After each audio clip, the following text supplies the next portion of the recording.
Did you know that falling into Shimmer can teleport you halfway across the world in an instant? Yes, that's right.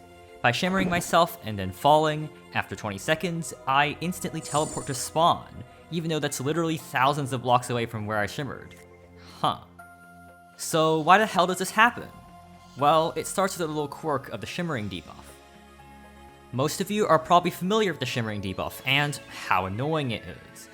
As a recap, it's inflicted whenever you touch Shimmer, and it causes your character to freeze up and dematerialize, falling through blocks until you reach an opening in the caves below.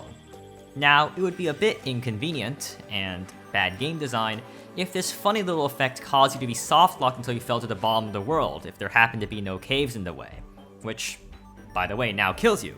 So Relogic implemented a timer system.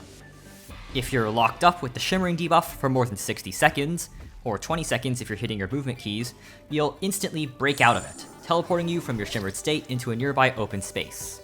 This, of course, frees you from your prison and lets you actually play the game again. Overall, a pretty neat mechanic to avoid some truly annoying situations. The funniness of this mechanic starts to come in when you start to ask what a nearby open space is. What is nearby, and what is an open space? Well, open space is pretty easy to answer. A 2x3 gap, which is enough for the player to fit in and doesn't have shimmer of its own, is considered open space. Basically, if you can go there and not be re-shimmered, it's an open space. Nearby, then, is where we can play a little.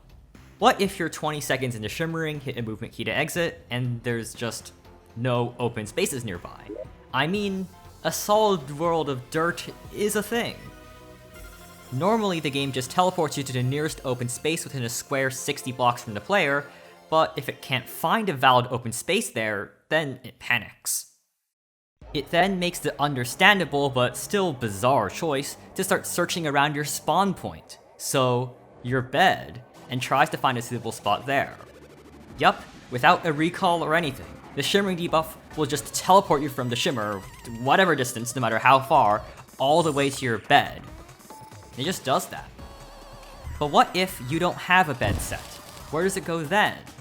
Well, at that point, it just falls back on sending you to world spawn. Just like your bed, it tries to scan for an open space near world spawn and put you there. So if I remove my bed here, it'll just teleport me to world spawn instead of my bed. This might be the weirdest pseudo-recall in the entire game. And lastly, of course, if world spawn is invalid and there's no bed to go to, the game just gives up and doesn't teleport you. You just end up stuck in whatever situation you ended up in. Hey, at least it does give you immunity to Shimmer in that instance though, just to help you along, but it doesn't do anything else. So that's how this little Shimmer debuff mechanic can teleport you halfway across the world to your spawn. It's probably the only debuff failsafe in the game that can do something as powerful as that. I don't know of anything remotely similar. I mean, it isn't really useful since you can just use a recall potion or magic mirror, but hey, it's just plain interesting. Hello, if you enjoyed this video, please consider subscribing to support the channel. Similar videos are on the left and right. Regardless, thank you for watching and good day and goodbye. See you next fortnight, probably.